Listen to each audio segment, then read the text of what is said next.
Hello, everybody, and welcome back to Deviant Football. This is the Footballing View, a series in which I talk about topics that happen in world football, give my opinion about it, and you can give yours in the comments too. So, the topics today, I wanted to talk about who is the manager of the year. Obviously, there have been a lot of managers in this year that have been very good and done a very good job. I wanted to talk about transfer targets, mainly midfielders for Manchester United. And yeah, that's pretty much what I wanted to talk about. I thought these are quite extending topics. Usually I would do three, but I think two, in terms of these topics, I could talk about a lot. So, starting off with manager of the year. There's been a lot of good managers this year, managers that have shocked us. Specifically, the Sunderland manager, the Brighton manager, Keith Andrews, Brentford manager, Daniel Fark, the Leeds United manager. Pep obviously is a good, just a really just good shout. Arteta also just self-explanatory, just a good shout. But when we're talking about manager of the year, I don't think you can put Arteta and Pep in the same category. And what I mean by that is whoever wins the Prem gets it. Like if Pep wins the Prem, Arteta can't be there. If Arteta wins the Prem, Pep can't be there. Company obviously very big Champions League contender, won the league already, I believe. And yeah, that's just it. I mean, let's talk about the Sunderland manager. What he's done at the Sunderland and in the Prem is just very, very impressive. We saw Ipswich Town. They weren't a bad team, being honest. Ipswich Town weren't a bad team last season. But they ultimately did go down because that's just the brutality of the Prem. That's just the level of the Prem. And for you to come here and not only just survive, but to like do really well as if you're a mid-table club that's been in the Prem for years, as if you're like a Brentford, a Brighton, a Crystal Palace, a Bournemouth, and do just as well as them, honestly deserves a round of applause, deserves all the credit. Honestly, just ridiculous, very good. And I think also what deserves credit is their recruitment. Their recruitment is genuinely like they've smashed it out the park. Their recruitment has been so good. The people they got for the price they got, the talents they've scouted, honestly ridiculous. And yeah, what they've done there is just very impressive. And I think that they deserve their flowers.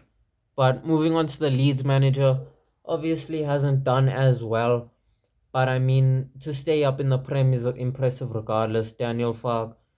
And I mean, there was a period of time when they were doing really well. I believe they won like a few games in a row. They weren't unbeaten in like 5 games.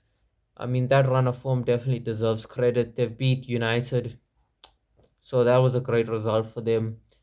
But yeah, Keith Andrews, obviously with Brentford. I mean, he's just done really well there. Obviously, Brighton and Brentford are like kind of those teams up and down, kind of competing for that top five spot. And yeah, I mean, there's not much to say about him. He's just done a really good job there. And yeah, I think overall. Moving on to Pep and Arteta, I mean, like as I've said before, you can't put them in the same list. Whoever wins the Prem gets on the list. There's just, yeah, there's just no debate there. I mean, if Pep wins the league, what do you do with Arteta realistically? They haven't won a trophy since COVID. It's just, if I was a fan, I'd be fuming. And the thing is, when you look at United, and I'm gonna be quick on the segment, but when you look at United, the last 5 years has been the worst 5 years we've ever had. Well, not maybe ever had, we've been relegated before. But post Alex Ferguson, this is the last 5 years, worst 5 years we've had. And we've still won more trophies than them. We have a Carabao Cup and a FA Cup. Like, just the levels are just so different. And I mean, to think about that, Crystal Palace literally won a FA Cup, and that's the same amount of trophies that Arsenal has won. And I mean, they've got second, they've consistently got Champions League football. They obviously have been to two UEFA Champions League semi-finals. But I mean, if we look at it in 10 years' time, none of that's gonna matter. People are gonna look at what trophies you won, because that's what goes in the history books at the end of the day. And I mean, Pep is obviously an experienced manager. He's one of the top five managers that have ever existed. And yeah, he's just a world class manager, to being honest with you.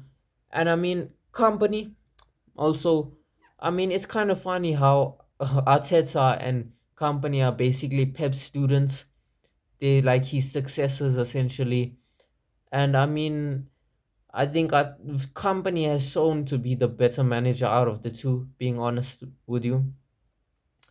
And yeah, what he's done with Bayern, the way he plays, the style of football he plays, I really like. So that ruthless style, that pressing, that chaotic pressing style. And I mean, they've already won the league, and it's literally April. They're in a Champions League semi-final. They're almost not necessarily favorites, but I think a lot of people would predict them to win the Champions League. But yeah, that's what I think about Manager of the Year. Personally, my Manager of the Year goes to, I mean, shouts out the Sunderland manager, but I'm gonna have to say Company. I mean, if they win the Champions League, then it's just no debate at all. But yeah, Vincent Company is my Manager of the Year. And that's it for this. Moving on to transfer targets for Manchester United. And I think the main targets we're looking at Anderson, Baleba, Tonali, Bruno Gomes, Wharton, João Gomez, maybe Stiller, Edison at Atlanta. I don't think we're really looking at him, but yeah, I think personally the best midfielder we could get is Tonali. I think he's experienced, he's just good.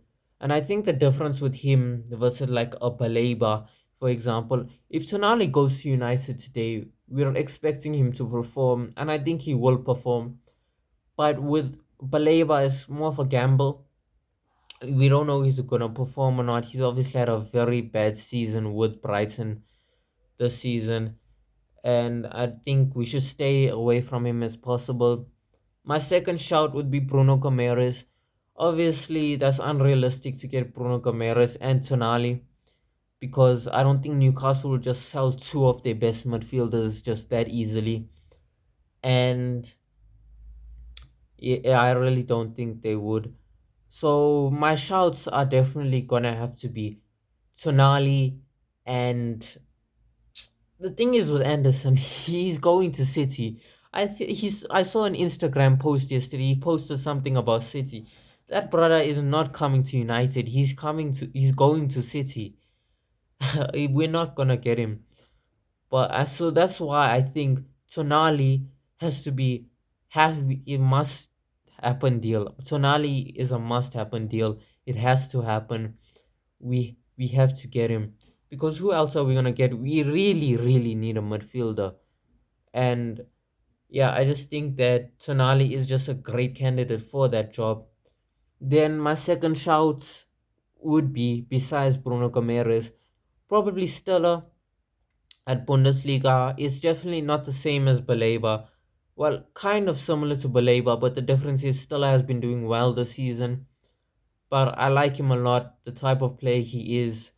He's just a really good player. I think Bundesliga in general has been gaining a lot of like traction, because when you look at Cherki, you look at Mamouche, they've obviously came from the Bundesliga. You look at Voltemara at Newcastle, obviously had a great start to the season, not had the best end to it, but I mean, there's been a lot of talent from the Bundesliga coming to the Prem, and I think that buying players from the Bundesliga, the market is there now, and I think it's a really good market, and I think it would definitely pay off if we definitely buy him, just because of that, I mean, just because so many players have been doing well. And I mean, the Bundesliga isn't a bad league. I think people look at it as a farmers league, because Bayern is literally just winning so many titles. But that's Bayern. They're on another level. The teams there are just really good. the football is good. There's no like, sit at the back, park the bus. And I think overall, if you watch the Bundesliga, you'd enjoy it a lot more than watching the Prem. But yeah, overall, I think my two main shouts, Tonali, Stiller, Bruno Gomes, and I would take any two of those, like any two of those three people. And yeah, that's just my picks. But anyway, that's gonna be the video. I mean, I know a bit of a abrupt ending there, but I've run out of things to talk to and I can't be funny for another minute. But anyway, hope you have a great day. Subscribe, comment, let me know what you think about it, and have a great day. Peace out.